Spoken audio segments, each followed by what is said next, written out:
tous et à toutes, je voudrais m'adresser à vous par cette courte vidéo.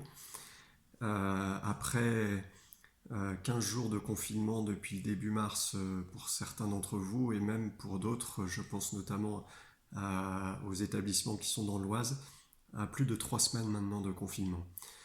Tout d'abord, permettez-moi d'avoir une pensée pour tous ceux et toutes celles qui ont été touchés par la maladie. Je leur souhaite bien sûr un très prompt rétablissement. J'espère que de votre côté, pour vous et puis pour vos proches également, tout va bien sur le plan de la santé. Quelques nouvelles de Mille et un repas du Nord.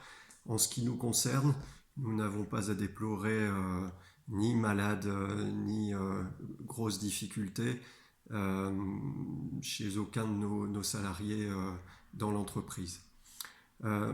Tout en respectant le confinement, on a continué chez Mille et un repas du Nord à poursuivre nos actions, à continuer à travailler un peu.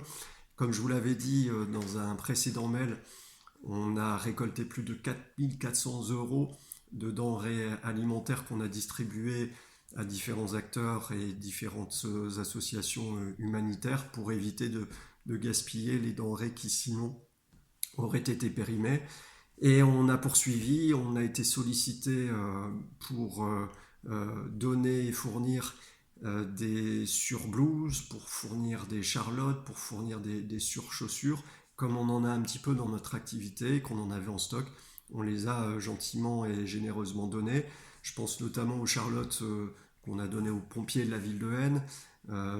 Et on a poursuivi là aussi nos actions, puisque avec le temps qui nous est désormais laissé, on s'est dit qu'on pouvait faire valoir nos talents et les mettre à profit pour cuisiner des biscuits, des gâteaux qu'on a fournis au personnel hospitalier. Je pense notamment à la clinique de Bois-Bernard ou des Nains-Beaumont. Merci à Christophe qui a eu cette très belle initiative et qui a rempli de plaisir, me semble-t-il, les équipes de soignants. Et c'est vrai, c'est un vrai plaisir et c'est révélateur. La crise a cela de bon qu'elle révèle.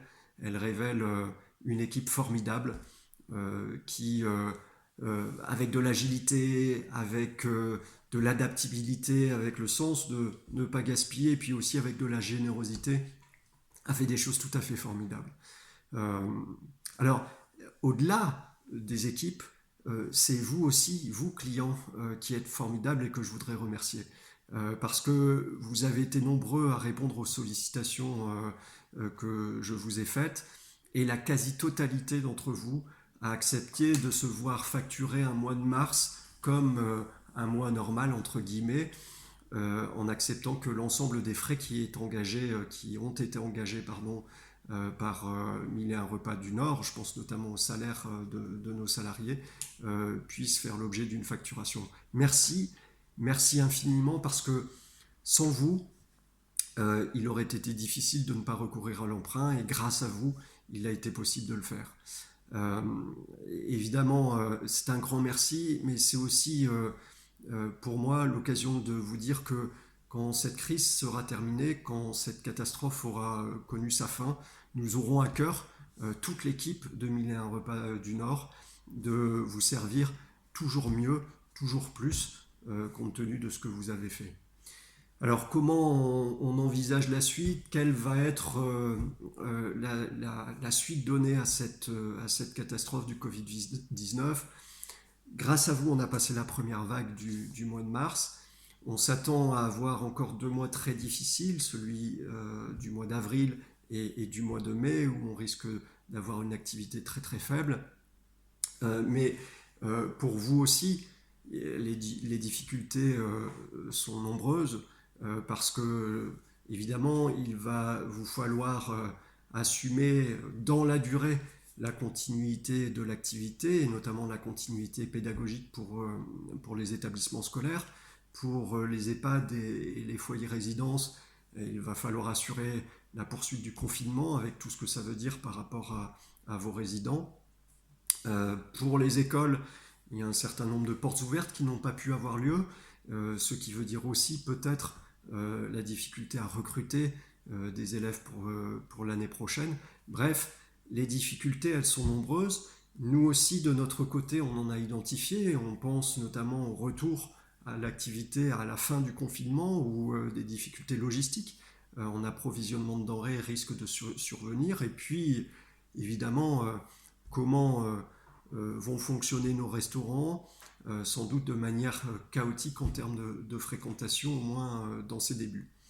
Et évidemment, sur le long terme, il nous faudra éponger les dettes et les pertes créées par cette catastrophe du Covid-19. Mais on sera là et toutes ces difficultés, les vôtres, les nôtres, on les résoudra et on les passera ensemble. Si on peut vous aider à résoudre certaines des difficultés, n'hésitez pas à faire appel à nous. Si on peut vous mettre à disposition nos expertises de chefs d'entreprise et d'entreprise, n'hésitez pas. On le fera avec grand plaisir.